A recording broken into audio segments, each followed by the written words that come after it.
নমস্কাৰ বহু জটিল বিষয় এটা দুটামান সহজ সৰল উদাহৰণেৰে আপোনালোকৰ সন্মুখত দাঙি ধৰাৰ প্ৰয়াস কৰিছোঁ এটা ভুলৰ সংখ্যা আমাৰ প্ৰায় সকলোৰে কাৰণে ভুলৰ সংখ্যা এটাই যে নকৰিবলগীয়া কাম এটা কৰিছে সেইটোৱে ভুল এটা কথা হ'ল কিছুমান ভুলৰ মানে শাস্তি অনিবাৰ্য কিছুমান ভুলৰ বাবে সন্তান এটি আইনৰ চকুত দোষী হৈ পৰিব পাৰে গতিকে তেনেকুৱা ভুলৰ ক্ষেত্ৰত মই এইখিনি মুহূৰ্তত মই এতিয়া একো নকওঁ কিন্তু বাকি বেছিখিনি ভুলৰ ক্ষেত্ৰতে কেনেকুৱা হয় আপোনাৰ সন্তানেটিক আমি মানে মাক দেউতাক অভিভাৱক শিক্ষাগুৰু বয়োজ্যেষ্ঠসকলে আমি দিগদৰ্শন কৰিব পাৰোঁ ভাল পথলৈ ঘূৰি অহাত আমি বহুখিনি সহায় কৰিব পাৰোঁ কিন্তু কথা হয় কি সেই সহায় কৰিবলৈ যাওঁতে আমি ডাঙৰখিনিয়ে বেছিখিনি ক্ষেত্ৰতে আমি ভুল কৰি পেলাওঁ এটা উদাহৰণ দিছোঁ দেৱদি চিনেমাখন যিসকলে চাইছে তেখেতসকলে বুজি পাব নোপোৱাসকলৰ কাৰণে মই অলপমান কথা কৈ লওঁ তাত দেৱদি চিনেমাখনৰ নায়িকাগৰাকীয়ে নিজৰ কিশোৰী অৱস্থাত এটা ভুল কৰিছিলে কিন্তু কথা হ'ল সেই ভুলটোৰ কাৰণে নায়িকাগৰাকীৰ মানে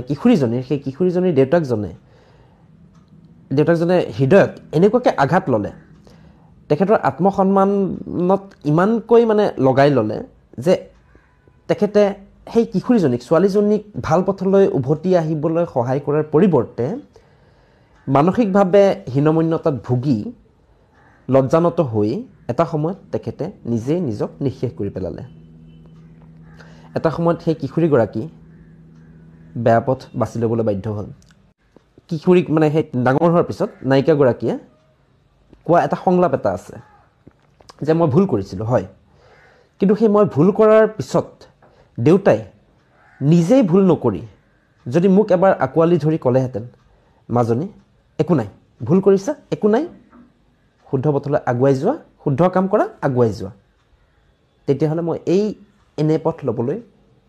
লগাত নপৰিলোহেঁতেন যেতিয়া এটা ভুল কৰে সেই ভুলটো শুধৰাবলৈ যাওঁতে আমি এটা কথা পদে পদে অনুধাৱন কৰিবলৈ অনবৰতে মনত ৰখা এটা কথাই ভাল যে সিহঁতৰ ভুলটো শুধৰাবলৈ গৈ আমি যাতে ভুল নকৰোঁ সিহঁতক আমি এইটো যাতে শিকাব পাৰোঁ যে শুদ্ধ পথত আহিবলৈ শুদ্ধ কাম কৰি আগুৱাই যাবলৈ বহু বেছি জটিল নহয় আৰু ভুলটো শুধৰাবলৈও একেবাৰে সহজ চাওক প্ৰায়বোৰ ল'ৰা ছোৱালীয়েও বুজি পায় যদিও সকলোৰে বুজন ক্ষমতা কথনশৈলী এইবোৰ সকলো বেলেগ বেলেগ হয় ভুল কৰাৰ ক্ষেত্ৰত এটা বয়সৰ পিছত ল'ৰা ছোৱালীবোৰেও বুজি পায় যে মই ভুল কৰিছোঁ বা মই শুদ্ধ কৰিছোঁ বা এইটো মই নকৰিবলগীয়া কাম কৰিছোঁ কিন্তু এটা কথা মনত ৰাখিব যোন সন্তানে ভুল কৰোঁতে এইটো কথা মনলৈ আনে যে মই এইটো ভুল কৰিছোঁ মা দেউতাই গম পালে মোক শাস্তি দিব মোক মাৰপিট কৰিব মোক গালি দিব যদি সেই কথাটোৱে মনলৈ আহে তেতিয়াহ'লে সেই সন্তানে ভুল কৰাৰ চান্সটো বেছি কিন্তু যদি সন্তানটিয়ে ভুল কৰাৰ সময়ত বা বেয়া কাম এটা কৰাৰ সময়ত তাহাঁতৰ মনলৈ যদি এইটো ভাৱ আহে যে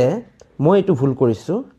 মই এইটো ভুল কৰাৰ কাৰণে কিন্তু মা দেউতাই মনত কষ্ট পাব দুখ পাব আৰু মা দেউতাই মনত কষ্ট পোৱাৰ কাৰণে মই দুখ পাম সেই ভাৱটো যেতিয়া আহিব সিহঁতে অট'মেটিকেলি আপোনাৰ সেই ভুল পথলৈ যোৱাৰ পৰা নিজকে বাৰণ কৰিবলৈ সিহঁতৰ কাৰণে উজু হ'ব গতিকে কামবোৰ এনেধৰণে কৰিবলৈ যত্ন কৰক যাতে সন্তানটিয়ে আপোনালোকে দুখ পাব বুলি ভাবিয়েই কিছুমান বেয়া কাম কৰাৰ পৰা নিজকে আঁতৰাই ৰাখে চাওক ভুল আপুনিও কৰিছে ময়ো কৰিছোঁ আমাৰ মা দেউতাহঁতে সকলোৱেও কৰিছিলে সকলোৱে ভুল কৰিয়ে এইখিনি ষ্টেজ পাইছোঁহি বা ভুল কৰিয়ে শিকিছে আমাৰ সন্তানসকলেও শিকিব কিন্তু সিহঁতক এটা স্ক'প দিব লাগিব যাতে ভুলৰ পৰা শুধৰাই নিজকে আপোনাৰ ভাল পথলৈ আনিবলৈ পাৰে কথা হ'ল আপোনাৰ অত্যধিক মৰমে যেনেকৈ সন্তানেটি নষ্ট কৰি পেলায় তেনেকৈ অত্যধিক শাসনেও সন্তানটি বেয়া কৰি পেলাব পাৰে সন্তানটিক বিদ্ৰোহী কৰি পেলাব পাৰে গতিকে এইটোৱে মনত ৰাখিব যে সন্তানৰ ভুল শুধৰাবলৈ আমি নিজেই ভুল নকৰাকৈ সিহঁতক ভুলখিনি অনুধাৱন কৰি জীৱনটোত আগুৱাই যাবলৈ আমি পদে পদে আশাবাদী কৰি তুলিবলৈ সক্ষম হ'ব পাৰিব লাগিব ধন্যবাদ